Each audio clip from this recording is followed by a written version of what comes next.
Olá, estamos no ar com mais um Rádio MP Entrevista. Eu sou Oswaldo Quartim, repórter da Rádio MP. Hoje, no nosso quadro, recebemos o Evandro Ventura. Ele é promotor de justiça e mestre em direitos e garantias fundamentais. Como vai, Evandro? Tudo bem? Tudo bem, Oswaldo. Muito obrigado a você pela presença no nosso quadro Rádio MP Entrevista.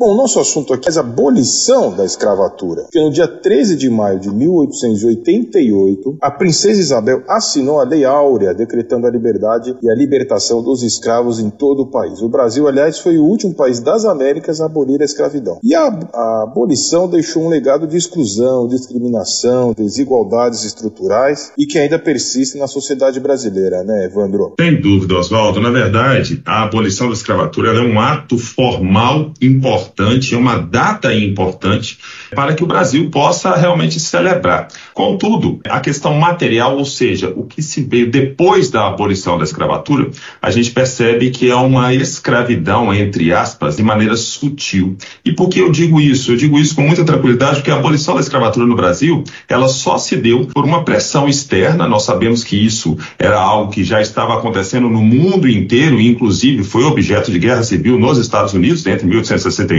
e 1865, e essa abolição da escravatura, ela teve essa pressão externa, logo, ela veio sem qualquer tipo de análise, qualquer tipo de planejamento para absorver essas pessoas que estavam se tornando livres, né, de uma maneira formal e oficial, mas continuavam presos ao regime, presas, na verdade, ao regime de escravidão, continuavam presos ao senhorio, continuavam presos àquelas pessoas que já eram seus donos, isso porque eles não tinham como subsistir e como se manter. E a partir de então, você percebe que realmente houve uma necessidade dessa liberdade deles serem feitas realmente, dessa liberdade ser feita de uma forma mais abrupta, e é onde nós começamos a ter as formações de gueto, as formações de locais em que eles pudessem se juntar e ali ter uma união muito mais forte entre eles. Então, realmente é uma data importante, é uma data histórica, mas é uma data que ela tem que ser contextualizada com aquilo que aconteceu lá atrás e por que isso impacta a nossa vida até hoje. E falando em impactos, Evandro, depois da abolição, que impactos que houve na estrutura do país, na economia? Nós tínhamos uma economia baseada especificamente na ideia de trabalho escravo. O trabalho escravo era o que, em tese, movimentava a economia. Com essa abolição da escravatura, o trabalho escravo ele permaneceu. Contudo, nós tivemos algumas pessoas então escravizadas que elas começaram a formar sociedades, começaram a formar alguns guetos, e esses guetos, essas sociedades, esses locais em que eles se uniam, passaram a ter determinados ambientes de trabalho. E aí você começa a ter, a partir da escravidão, a partir da abolição da escravatura, uma lógica em que o mercado muda, né? Nós temos, então, esse mercado saindo um pouco dessa ideia rural e passando para ideias de cidade, mas com formações e ocupações irregulares dessas mesmas cidades. E aí, quando você tem essa noção, você começa a ter ambientes em que as pessoas são excluídas. E aqui nós começamos a fazer a cisão entre periferia e a cisão entre a área nobre que nós falamos aqui. E aí esses impactos, eles geram até hoje. Tanto é que se você for fazer análises, o IBGE tem análise, né, aos montes sobre isso, você vai perceber que em aglomerados subnormais, que eles chamam, como eles chamam as favelas, né, a presença de pessoas pretas no local é muito maior do que de pessoas brancas. Posições de poder, elas são e foram assumidas por pessoas brancas em número muito maior do que as pessoas pretas. Então você tem um impacto dessa situação, porque como não houve um planejamento para absorver essa força de trabalho, absorver essas pessoas, que a maior parte delas era iletrada, nós tivemos então um ambiente hostil a essas pessoas. Porque veja, você tem pessoas que até então eram escravizadas, passaram a se tornar pessoas livres. Só que essas pessoas, elas não tinham o mesmo nível de educação, até porque a elas não foi dada a oportunidade de ter essa educação, o mesmo nível de trabalho que as pessoas que eram, né, os donos dos escravos tinham. Então você começa a ter esse impacto e essa divisão.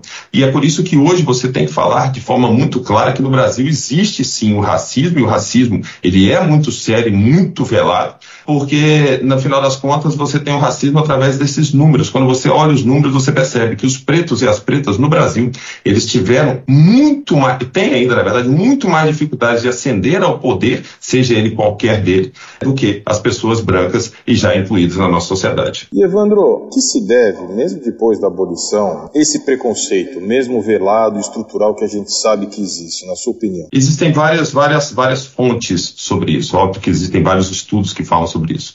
Então eu vou ficar em alguns estudos que inclusive fizeram parte da minha dissertação de mestrado, né? E esses estudos, eles demonstram uma questão individual e uma questão estrutural. A questão individual qual é? Veja, a pessoa negra, a pessoa preta, ela sem dúvida nenhuma, ela tem por sua própria constituição física formas diferentes de se portar e de conversar do que a pessoa branca. Por exemplo, eu falo, em tese, muito mais alto do que uma pessoa branca. Então, ao me posicionar, pode parecer que eu estou sendo o quê? Arrogante, ignorante.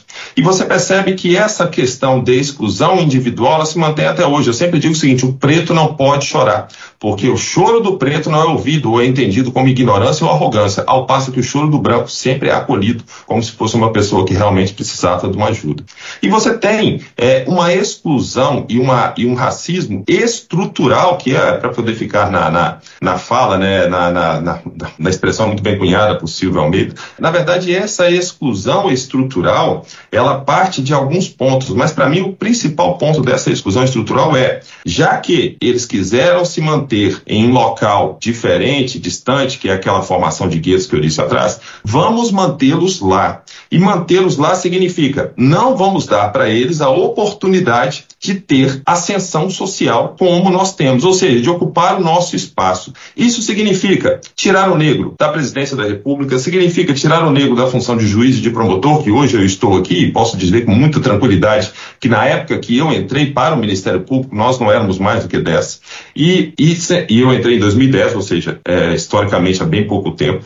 Então, assim, o que a gente pode dizer é que você tira o negro dessa posição de exclusão. E como você tira aí, e como você poderia dar para eles essa oportunidade? Obviamente, nós estamos falando em sistemas de cotas raciais, que elas são fundamentais, sejam elas para a iniciativa privada e também para o setor público. Nós estamos falando, isso aí para ficar na questão trabalhista, nós estamos falando em educação de qualidade, em ambientes em que as pessoas não podem pagar, por exemplo, educação pública, que nós estamos falando de qualidade, e nós estamos falando de uma lógica que as pessoas precisam ser incluídas, o negro, ele precisa ser incluído nos espaços de poder, porque não há nenhuma possibilidade de acabarmos, ou pelo menos minorarmos a ideia de racismo no Brasil, se não incluirmos as pessoas pretas nos espaços de poder. Essa é a ideia. E quando a pessoa preta está incluída no espaço de poder, ela começa a ter o raciocínio a partir da lógica de uma pessoa preta. É a partir da lógica em que você tem que realmente apontar o dedo para as desigualdades sociais e raciais que existem em nosso país.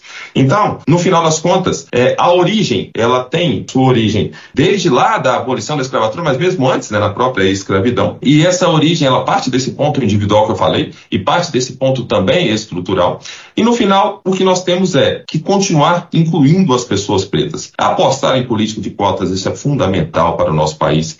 Apostar em políticas de cotas, inclusive eleitorais, porque não veja, o sistema eleitoral, ele é um dos maiores sistemas que exclui o preto e a preta nesse país. Lembrem que nós temos um Congresso Nacional eminentemente composto por homens brancos. Essa é a ideia. Então, se você não tiver pessoas que conseguem pensar na lógica negra também nesses espaços de poder, dificilmente nós vamos conseguir sair desse estilo de racismo que temos. E qual o papel do Ministério Público em todo esse contexto? O Ministério Público ele tem um papel fundamental. Mas eu costumo dizer que nós temos que pegar um pouco da origem também do MP. A origem do MP também é branca. É uma origem branca. A origem do Judiciário também é origem branca. Então, a partir do momento que o Ministério Público consegue se descobrir como um agente indutor de políticas, ele tem papéis fundamentais nisso. Por exemplo, comissões, e aqui nós temos no próprio Ministério Público, né, comissões para que você possa fomentar o debate dentro do Ministério Público sobre a necessidade de se igualar às pessoas negras também e colocá-las na situação de poder. Aquilo que não for possível debater, cabe ao Ministério Público, sem nenhuma dúvida, tomar as devidas medidas, sejam elas medidas extrajudiciais, acordos que são realizados com órgãos públicos ou iniciativa privada, sejam elas medidas judiciais. E vou além, cabe ao Ministério Público, inclusive, ser indutor, fomentar e trazer debates para que nós possamos modificar e melhorar a nossa legislação para acolher as pessoas negras e nós ignorarmos bastante essa lógica de exclusão racial. Óbvio que é um órgão só, então o poder é bom, tem bastante, mas é muito pouco. Então nós precisamos realmente de trazer esse debate para a sociedade para que a partir de então a gente consiga modificar alguma coisa. E o Ministério Público, ele pode, sem dúvida nenhuma, induzir e fomentar esse debate. Como que isso afeta a sociedade de forma geral, o racismo, Evandro? O racismo, ele afeta de vários pontos, né? Veja, o Brasil é um país eminentemente negro, né? O IBGE deixa isso muito claro. E quando você tem esse racismo, o que você está fazendo é excluindo a maioria da população, né? A maior parte da população, de todos os ambientes em que eles poderiam tomar conta do país. Ou seja, você está segregando essa população, colocando-a em periferias. A partir do momento que você faz isso, uma coisa que eu sempre costumo dizer é que você deixa de lado a maior parcela da população brasileira. E ao deixar de lado, você está fomentando fome, você está fomentando miséria, você está fomentando desemprego, você está fomentando uma série de coisas que impedem o país de crescer, porque no final das contas você está deixando mais da metade da população desassistida a partir de uma lógica racista. Estamos caminhando agora mais para o final do nosso bate-papo. Aliás, ótimo bate-papo e conversa, viu, Evandro? Qual é a sua trajetória profissional antes de virar promotor? Claro. A minha trajetória sempre foi voltada para o serviço público. Eu sou um jovem de periferia, como tantos outros, e assim, só que eu tinha sempre na minha família pessoas, né, meu pai e minha mãe, com vontade de que eu e as minhas irmãs também estudassem. E assim foi feito, né? Obviamente que durante a faculdade eu tive que trabalhar, e isso não é nenhum tipo de demérito, muito pelo contrário, e trabalhei em escolas públicas, né, nesse período da faculdade, e inclusive trabalhava em períodos noturnos, que realmente você tem uma escola pública em que a maioria das pessoas também é negra, e a maioria das pessoas, e você envolve diretamente, por exemplo, com crimes organizados, em especial tráfico de drogas nessas periferias. Isso é muito comum acontecer. E eu trabalhava em secretaria. E a partir de então, voltei para concurso público, fiz outros concursos públicos, entre eles Banco do Brasil, delegado de polícia, e até que eu cheguei ao Ministério Público em 2010, após 7 anos de formado, né, e algumas reprovações, pelo menos aqui no Ministério Público de Minas foram 3, até passar na 4ª prova do Ministério Público que aqui fiz, e também as reprovações para TJ de São Paulo e Ministério Público do Rio de Janeiro, onde eu tomei pau na última etapa do concurso, antes de ser aprovado. E eu confesso para você que se lá tivesse sido aprovado, talvez eu não estaria em Minas, porque foi 6 meses antes de eu ser aprovado aqui. Então, no final das contas, eu confesso que porque é muito desgastante o estudo para concurso. Trajetória, então, realmente tem toda essa trajetória característica de quem presta concurso, né? Persistir e desistir nunca. Sim. E eu sempre digo, uma aprovação apaga todas as demais reprovações. É isso, perfeito. Eu quero saber agora das suas experiências pessoais, talvez no âmbito profissional também, se você já sofreu algum tipo de preconceito, vida pessoal, e como que você lidou com isso e para superar e eventualmente conscientizar os atores desse momento com você, na verdade. Oswaldo, olha só, eu sou de periferia, como eu disse. E na periferia é muito comum você ter garotos, né, e garotas negras, pretas, você vê isso muito em escola e tal. Então, é do seu dia a dia, né, você conviver com as pessoas negras. E veja, eu não me achava preto, porque as referências que eu tinha na sociedade que eu vivia me davam essa noção. E aí eu comecei a me ver como uma pessoa negra a partir do momento que eu quis ascender um pouco mais. E é aquilo que eu falei lá atrás. A partir do momento que eu quis estar numa posição de poder, eu percebi que aquelas pessoas que lá estavam não tinham, né, nenhum tipo de, vamos dizer assim, não se pareciam comigo, seja na forma de falar, seja na forma de se expressar, e seja propriamente na cor. Então eu percebi que assim, eu saí de um ambiente em que eu não me achava negro, né? Eu achava que era uma pessoa quase que um branco, para você ter uma ideia, e chego num ambiente em que eu percebo que realmente isso era diferente. E eu percebia isso até eu começar a estudar e ver o que realmente eu estava sofrendo. Eu percebia que assim, quando eu falava, né, e essa imposição de voz, essa forma mais né, forte de falar, eu percebia que assim, assim, existia um pé atrás, sabe? Aquela coisa de assim, a pessoa olhar e meio que assustar, né? Além disso, eu notava, né, dentre as várias questões que eu ia, que assim, quando eu chegava num ambiente de audiência, como se eu tinha que me apresentar realmente como promotor de justiça, né? Era diferente, por exemplo, que alguma pessoa, um branco, entra com um terno mais bonito, ele já chega na audiência e já acha que ali ó, é um advogado famoso, é o juiz ou é o promotor, né? Eu tinha que me apresentar. E mais, quando eu chegava no ambiente de audiência, era, o que é o ambiente de audiência hoje? Em regra, né, melhor dizendo, o defensor público é o advogado branco, o juiz branco, o promotor branco e o estagiário branco. É assim. Aí você imagina uma pessoa negra, pobre, sendo julgada nesse ambiente. Ela vai ser julgada por um ambiente de pessoas que jamais pisaram ou tiveram noção ou conhecimento do que é a realidade dele. E isso, não tenho nenhuma dúvida, que molda a forma de ser julgado, molda o julgamento. Então você percebe que o próprio direito, ele faz essa exclusão. E aí, nessa minha lida, né, eu percebo que, assim, era algo, ainda que subreptício, mas era algo muito, muito próprio do fato de eu querer ascender, né, socialmente. O fato de eu não encontrar ali pessoas que pudessem me corresponder, seja da minha origem, seja da minha cor. E isso era muito sério. Então você percebe que, assim, você se conhece no mundo, como eu me conheci, em uma periferia, com pessoas como eu, e jamais vi e eu achei que tivesse algum tipo de racismo mais sério. E você vai para um ambiente e nesse ambiente você percebe que realmente as pessoas pretas ali não entram, ou quando entram muito pouco. E isso é algo que é grave, sabe? Isso é algo que é muito sério. Isso, a gente tem que tentar mudar isso, Oswaldo. Essa é a nossa postura, essa é a nossa posição. E eu digo que, assim, eu voltando lá atrás, eu fico olhando para aqueles amigos, né? Eu vim para Valadares, fui para Valadares, onde eu me criei. E ao chegar em Valadares, eu não tinha problema, porque eu não tinha conhecido em crimes de colarinho branco, de corrupção. Mas eu tinha diversos conhecidos em crime de tráfico e de homicídio. Então você percebe que, assim, onde você tem essas pontas, né? Olha onde estão essas pontas, né? Essa criminalidade violenta. E essa criminalidade violenta, ela é muito, ela é a que enche, a que abastece o nosso poder judiciário. Vou dizer que tráfico, homicídio, furto, roubo, eles são crimes que, em tese, prioritariamente são praticados nesse ambiente mais periférico. E esse é o que abastece o nosso judiciário de casos durante todo o dia. Se tirar isso do judiciário, você vai perceber que sobra muito pouco de corrupção, principalmente no judiciário estadual, muito pouco de corrupção ou crimes de colarinho branco. Então, assim, diante de todo esse ponto, eu vou te dizer que isso impacta bastante, e me impacta mais ainda saber que lá atrás, né, e hoje ainda, nós temos jovens, pessoas pretas, pessoas negras nas periferias, sem essa esperança de ascensão social. Seja por diversos motivos, mas sem essa esperança de ascensão social.